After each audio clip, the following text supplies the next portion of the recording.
Hi, I'm Elena Rivera. I work at Children's Institute, and we're recording this brief video to say thank you so much for participating in the Kindergarten Readiness Family Focus Group project that Children's Institute funded. You participated in one of 8 focus groups conducted by Portland State University earlier this year. You shared your perspective on getting your children ready for kindergarten. And I'm excited to share a brief update on how we're using findings from those focus groups. Children's Institute is bringing together a group of leaders to work on recommending a new measure of how the health system prepares kids for kindergarten. Our hope is that a new metric could incentivize the healthcare system to invest more upstream in young children and families and do a better job of providing the kinds of services and supports that families say are most important. Our work group has been meeting every month since March, and we've had a lot of opportunities to incorporate your experiences and perspectives into our work.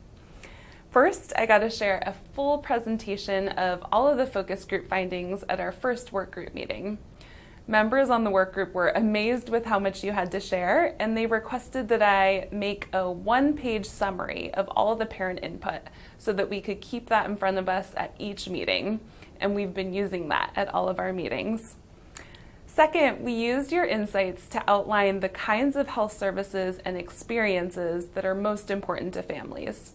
So we heard from you that healthcare plays an important role in promoting good health and preventing poor health conditions through things like developmental screenings and timely immunizations. We also heard that healthcare providers should follow up and refer to additional services when there are specific needs identified, like eyeglasses or mental health care. You talked about the importance of better coordinating and integrating various healthcare services so that families don't have to do so much work to navigate the system. And finally, you shared that having a positive and trusting relationship with your healthcare provider is really important.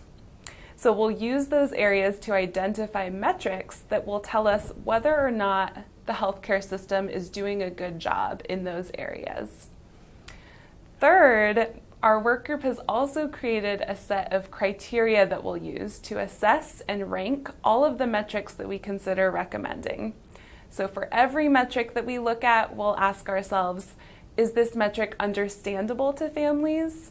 Does the metric address a priority that families have expressed through the focus groups?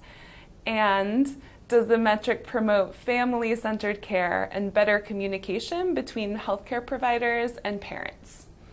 As you can tell, we have found so much value in your input, and we know that our work is going to be stronger because of your voice. So thank you again so much, and look out for another update later this year when our work group makes its final recommendations.